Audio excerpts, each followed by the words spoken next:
बच्चों, आप सभी लोगों का हमारे आर.बी. जायसवाल यूट्यूब चैनल में हार्दिक स्वागत है। इस वीडियो में हम आपको सीखे गणित कक्षा 6 सीखे गणित के इकाई 5 बीजगणितीय अवधारणा के अभ्यास 5C के को हम हल करेंगे, जिसमें कि अक्षरों पे घातांक के को कैसे सॉल्व करेंगे, कैसे लगाएंगे, इसके बारे में बताया जाएगा। इससे पहले कि अगर आप लोग हमारे यूट्यूब चैनल पे नए हैं, सब्सक्राइब नहीं किए हैं तो सब्सक्राइब कर लीजिए और बेल आइकन को भी दबा लीजिए, जिससे हमारे आने वाले वीडियो का नोटिफिकेशन आपको प्राप्त होता रहे।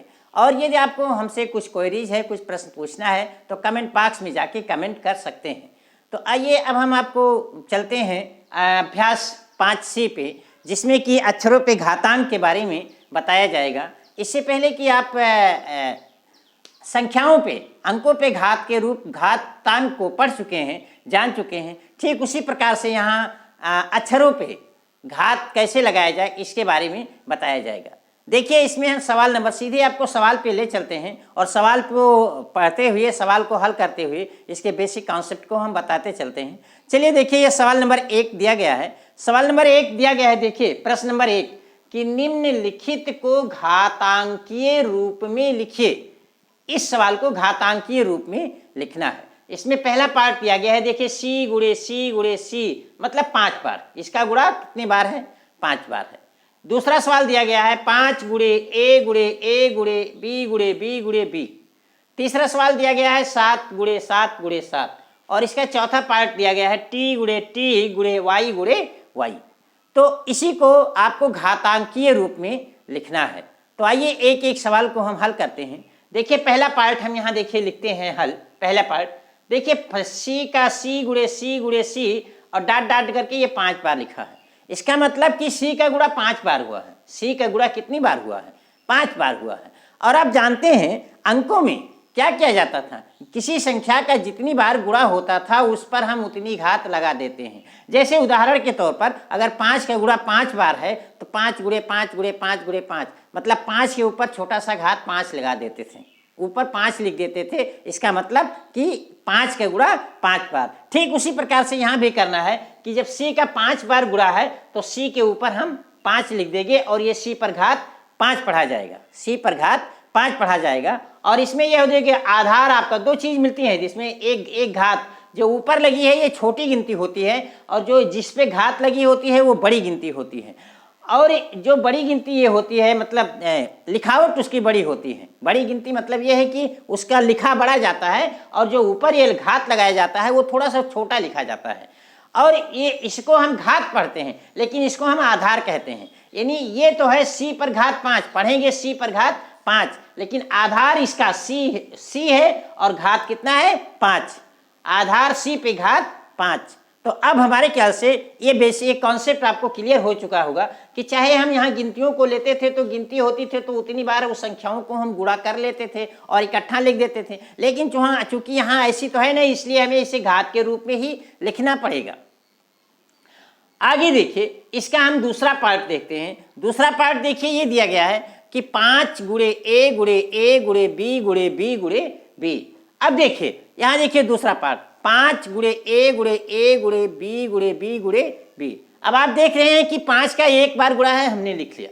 उसके बाद देखिए ए का 2 बार गुणा है, ए गुणे ए। अब जब ए गुणे ए 2 बार है, इसका मतलब कि ए पर घात ये 2 हो गया। ए पर घात कितना हो गया? 2 हो गया। उसके बाद देखिए बी का 3 बार गुणा है, 1 2 3। अब बी का 3 बार गुणा है, इसका मतलब ये बी पर घात कितना हो गया? 3 हो गया। बी पर घात कितना हो गया? 3 हो गया। तो अब देखिए 5 गुणे ए पर घात 2 और गुणे बी पर घात 3। और इस प्रकार से हम ये क्या हो जाएगा? 5 ए और बी पर घात 2। क्योंकि जब अक्षरों में एक चीज ये आपको पहले ही बताया गया हो, जान चुके हैं कि जब हम अक्षरों का गुणा करते हैं तो उनके बीच से ये गुणा के निशान हटा देते हैं, ऐसे लिख देते हैं। इसका मतलब कि ये हो गया, क्या हो गया? ए और बी पर घात 2, मतलब ए पर घात 2 और ये बी पर घात 3। ए पर घात 2 और बी पर घात 3 हो गया। लेकिन यही चीज हम अंकों में नहीं करते हैं। अगर अंकों में ऐसा होता कि 5 गुणे 2 गुणे 3 तो हम इसको 5 2 3 नहीं लिख देते, तो ये उल्टा हो जाता। लेकिन अगर यहाँ है कि 5 गुणे ए गुणे बी, तो इसको हम 5ab लिख सकते हैं। बस अंक गणित और बीज गणित में ये दोनों मुख्य अंतर है। अगर यहाँ हम 5 2 3 लिख देंगे तो ये 523 हो जाएगा, जबकि ये है वास्तव में है कितना, 5 दूनी 10 या 30 हो जाएगा। और जब अंक में होता है यही अल्फाबेट हो जाता है, यही मतलब ये बीज गणित में हो जाता है, इसको हम सटा के लिख देते हैं इस प्रकार से, तो ये गुणा पढ़ा जाता है। अब देखिए इसका उत्तर आपको मिल गया, 5a पर घात 2 और b पर घात 3, ये आपका उत्तर हो गया। अब देखिए अगला सवाल, इसका चौथा पार्ट दिया गया है। चौथा पार्ट दिया गया है, देखिए a 7 गुणे 7 गुणे 7, 7 का 3 बार गुणा। यहाँ देखिए 7 का कितनी बार गुणा है, 3 बार। इसका मतलब जब 7 का ये 3 बार गुणा है तो ये 7 पर कितनी घात हो जाएगा, 3 घात हो जाएगा, 7 पर 3 घात हो जाएगा। तो बस इसका उत्तर यही हो गया, 7 पर 3 घात। अब यहाँ ये पढ़ा ये जाएगा कि आधार 7 और घात 3, आधार 7 और घात 3। आधार को इंग्लिश में यहाँ हम बेस कहते हैं, तो बेस 7 और घात क्या क्या, पावर, उसे पावर इंग्लिश में कहते हैं, तो पावर 3, बेस 7 पावर 3। तो इस प्रकार से आपका ये 7 पर घात 3 ये उत्तर हो गया। चूंकि यहाँ घातांकीय रूप में लिखना था इसलिए 7 पर घात 3 ही हम 3 लिखा। अगर ये कहता कि इसका हमें हल करके दिखाना है तो 7 को हम 3 बार गुणा कर देते, 7 गुणे 7 49 हो जाता, फिर 7 से गुणा कर देते तो 243 इसका उत्तर हो जाता है। लेकिन इस प्रश्न में साफ साफ कहा गया है कि निम्नलिखित को घातांकीय रूप में लिखिए, तो इसलिए हम इसे घात के रूप में ही लिखते हैं। और घात के रूप में लिखते हैं तो ये 7 पर घात 3 आपका ये क्या हो गया, उत्तर हो गया। अब देखिए इसके बाद ये देखिए चौथा पार्ट दिया गया है। चौथा पार्ट t गुणे y गुणे y। अब देखिए t कितनी बार गुणा है, 2 बार। t का गुणा कितनी बार है, 2 बार। इसका मतलब t पर घात कितना हो गया, 2 हो गया। y कितनी बार गुणा है, y 2 बार गुणा है, इसका मतलब y पर घात कितना हो गया, 2 हो गया। अब देखिए t पर घात 2 और y पर घात 2 इसका उत्तर हो गया। देखिए ये सवाल नंबर 2 है। सवाल नंबर 2 कहते हैं कि निम्नांकित को गुणा के रूप में लिखिए, निम्नांकित को गुणा के रूप में लिखिए। अब देखिए ये प्रश्न दिया गया है, पहला first part, second part, third part. First part में a पर घात 2 और b पर घात 2, दूसरे में दिया गया है 9a और b पर घात 3, तीसरे में दिया गया है 10 x पर 3 घात, y पर घात 3 और z पर घात 3। आइए एक एक पार्ट को हम हल करते हैं। पहला पार्ट देखिए दिया गया है a पर घात 2 गुणे b पर घात 2, इसे गुणा के रूप में लिखना है। तो आप जानते हैं कि किसी भी अक्षर पर या किसी भी संख्या पर जितनी घात लगी होती है उस संख्या का उतनी बार गुणा किया जाता है। अब देखिए कि यहाँ देखिए a पर घात कितनी है, 2 है। a पर घात कितना है, 2 है। तो इसका मतलब कि a का 2 बार गुणा, a का 2 बार गुणा। अब a का 2 बार गुणा मतलब a गुणे a, फिर लिखा है गुणे तो गुणे। अब देखिए b पर 2 घात, b पर 2 घात, इसका मतलब b का भी 2 बार गुणा। और यही आपका उत्तर हो गया, a का 2 बार गुणा और गुणे b पर b का 2 बार गुणा। ठीक इसी प्रकार से देखिए ये दूसरा पार्ट दिया गया है, सेकंड पार्ट, 9ab पर घात 3। अब देखिए इसे हम गुणा के रूप में लिखेंगे तो देखिए 9 का 9 गुणे a 1 बार है तो 1 बार हो गया, गुणे b पर घात 3 है तो b पर घात 3 है, इसका मतलब b का 3 बार गुणा, b गुणे b। अब यही आपका उत्तर हो गया। आप चाहें तो इसे एक लाइन और बढ़ा सकते हैं, 9 को हम 3 गुणे 3 लिख सकते हैं तो आप लिख सकते हैं, और अगर नहीं लिखेंगे तो यहाँ भी आपका उत्तर सही हो गया। 9 को हम 3 गुणे 3 लिख दिए तो 3 का 2 बार गुणा, गुणे a 1 बार और गुणे b 3 बार गुणा है तो 3 बार गुणा हो गया, और यही आपका उत्तर हो गया। अगला देखिए ये तीसरा पार्ट दिया गया है। तीसरा पार्ट 10 x पर 3 घात और y पर 3 घात और z पर 3 घात आपका है। अब देखिए 10 को हम क्या लिख सकते हैं, 10 गुणे x का 3 घात, इसका मतलब यक्ष का 3 बार गुणा, यक्ष गुणे यक्ष गुणे यक्ष, गुणे y पर 3 घात है तो y पर 3 घात मतलब y गुणे y यानी y का 3 बार गुणा, गुणे देखिए z पर 3 घात है तो z का हम 3 बार गुणा कर लेंगे। तो इस प्रकार से ये इसका उत्तर हो गया। देखिए ये सवाल नंबर 3 है। कहते हैं कि निम्नलिखित को घातांकीय रूप में लिखो। ये देखिए 1 2 3 4 पार्ट दिए गए हैं, ये गुणा के रूप में लिखे हैं, इसको घातांकीय रूप में लिखना है। तो देखिए पहला पार्ट दिया गया है a गुणे a मतलब ये n बार। तो देखिए इसको हल करते हैं, a गुणे a और ये डाट डाट करके n बार लिखा है।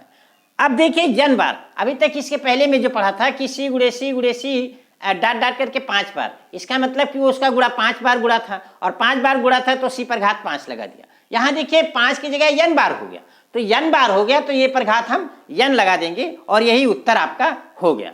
यहाँ देख लीजिए कि a का घात n बार, तो n कोई पूर्णांक ही हो सकती है, धनात्मक पूर्णांक या ऋणात्मक पूर्णांक, तो a पर घात ये n हो जाएगा।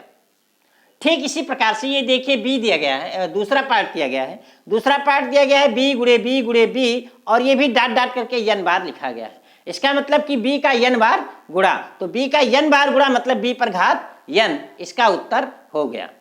अब देखिए अगला पार्ट देखिए, तीसरा दिया गया है, देखिए दिया गया है 3 गुणे 3 गुणे 4 गुणे 4 गुणे a गुणे a। अब यहाँ देखिए कि चूंकि 3 का कई बार गुणा है, 2 बार गुणा है, तो ये 3 पर 2 घात हो गया।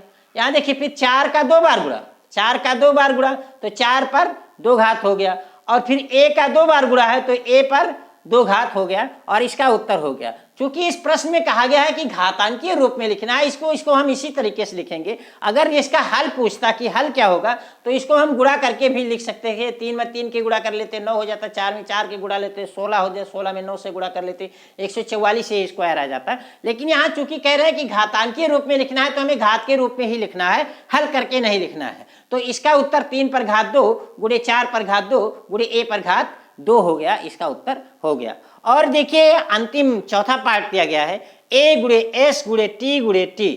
a का 1 बार गुणा हो गया तो ये हो गया, s का 1 बार गुणा है तो यस हो गया, t का 2 बार गुणा है तो t पर घात 2 हो गया। तो इस प्रकार a s t पर घात 2 इसका उत्तर हो गया। देखिए ये सवाल नंबर 4 कहते हैं कि एक व्यक्ति की वर्तमान आय रुपया a है, उसकी आय प्रति वर्ष b गुनी हो जाती है, 3 वर्ष बाद उसकी आय कितनी होगी। एक व्यक्ति है जिसकी वर्तमान आमदनी रुपया a है, ये कहते हैं कि 1 साल बाद उसकी आय b गुनी हो जाती है। 1 साल बाद उसकी आय कितनी हो जाती है, b गुनी हो जाती है, तो 3 साल बाद उसकी आय कितनी हो जाएगी ये आपको निकालना है। तो आइए इसे हल करते हैं। देखिए इसमें जो लिखा है हम लिख लेते हैं। पहले वर्तमान आय रुपया कितना है, रुपया a है, वर्तमान आय कितना है, रुपया a है। अब इसमें प्रश्न में कहते हैं कि उसकी आय प्रति वर्ष b गुनी बढ़ जाती है, b गुनी बढ़ जाती है, तो 1 वर्ष बाद उसकी आमदनी कितनी हो जाएगी, 1 वर्ष बाद उसकी आमदनी b गुनी हो जाएगी, मतलब हम b से गुणा कर लेंगे। तो 1 वर्ष बाद आय कितनी हो जाएगी, रुपया a पहले से वर्तमान आय थी और 1 वर्ष बाद a से गुणा कर लेंगे तो b से गुणा कर लेंगे तो a गुणे b हो जाएगा।